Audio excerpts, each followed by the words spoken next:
Quand quelqu'un veut faire une constellation familiale, est-ce qu'il faut qu'il ait une bonne connaissance de sa famille, de ses ancêtres?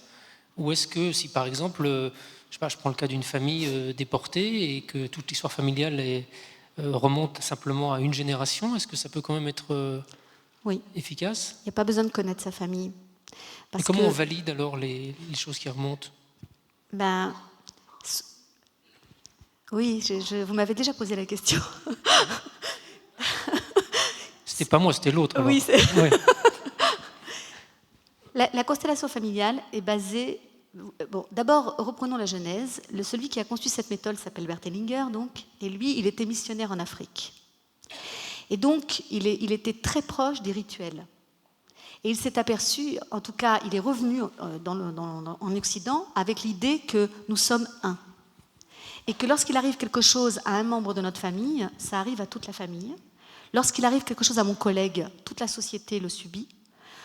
On a pour preuve les attentats. On a tous été très touchés par ce qui s'est passé dans le 11e arrondissement. Même si on n'avait pas de famille qui était, pas d'amis, on est tous un. Et donc, la constellation familiale est basée sur le fait que des gens qui sont extérieurs à cette famille vont représenter cette famille et être touchés par un champ d'influence. Si vous étiez dans ma constellation et que vous représentiez mon père, vous vous mettriez à parler comme mon père. Et pourtant, vous ne le connaissez pas.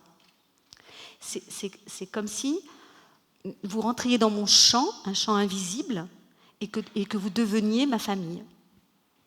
C'est bizarre, et pourtant, ça marche. Et donc, du coup, il n'y a pas besoin de savoir. Imaginons que, je ne sais pas, moi j'ai un grand-père, par exemple, qui a disparu de la circulation. Il est monté dans un camp, dans un convoi pour Auschwitz, et puis il a disparu. Il n'est même pas sur le mur des déportés. Pourtant, il a bien existé, cet homme. Il a donné naissance à mon père. Donc, il est bien actuel. On ne sait pas ce qu'il est devenu.